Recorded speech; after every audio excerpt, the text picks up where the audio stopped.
The terminology of matana and mecher can be applied to the two segments of the Taryag mitzvot in general, and specifically to the two categories of mitzvot contained in the Aseret HaDibrot.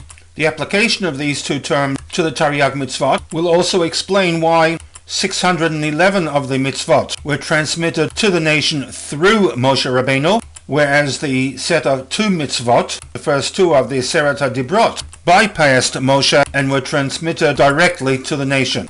The original intent was that each of the Aseret HaDibrot were to be transmitted directly to the Bnei Israel. The people came to Moshe after the commandment of Lord Yeh Lecha Elohim Achirim and requested that whatever Dibrot that were forthcoming should be transmitted to Moshe Rabbeinu, who in turn would transmit the information to the nation. This is the Midrashic fill-in to and background information to Shmot 2016, where representatives of the nation approach Moshe with a request that Daber ata imanu v'nishma'a, you be the one to speak with us, and we will listen, observe, obey whatever commands you give us. V'al yidaber imanu Elokim, Hashem should not speak directly with us, pen namut, lest we die.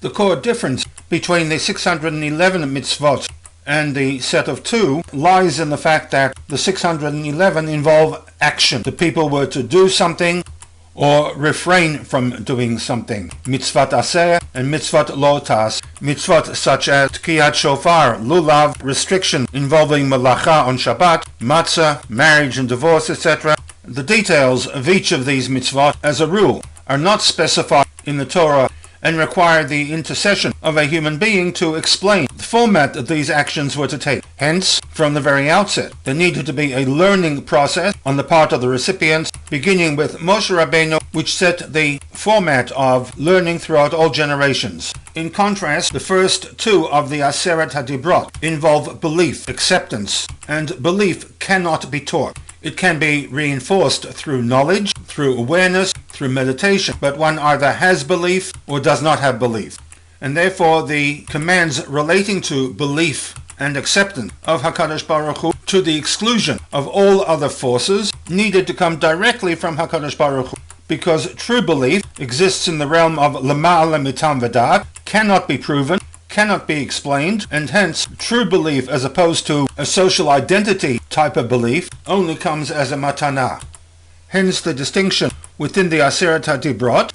The command of Anochi Hashem Elokecha and Lo Yeh Lecha Elohim Achirim are utterances involving the belief in HaKadosh Baruch Hu, whereas the remaining 8, eventually expanding to 611, deal with the application of that belief. These Dibrot involving Emunah, belief in HaKadosh Baruch Hu, need to be distinguished from the set of 12 Ikarim penned by the Rambam.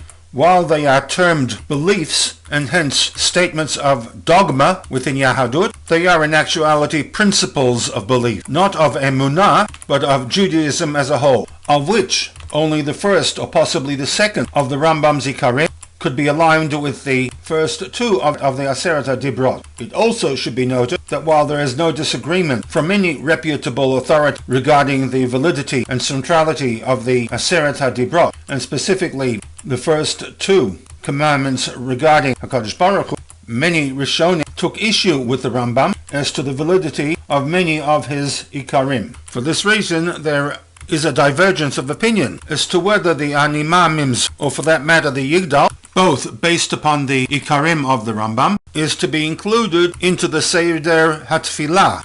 Some traditions, particularly in the Ashkenazic Masorah, include both tefillot, while others opt not to include these two piyutim in the Seder HaTfilah.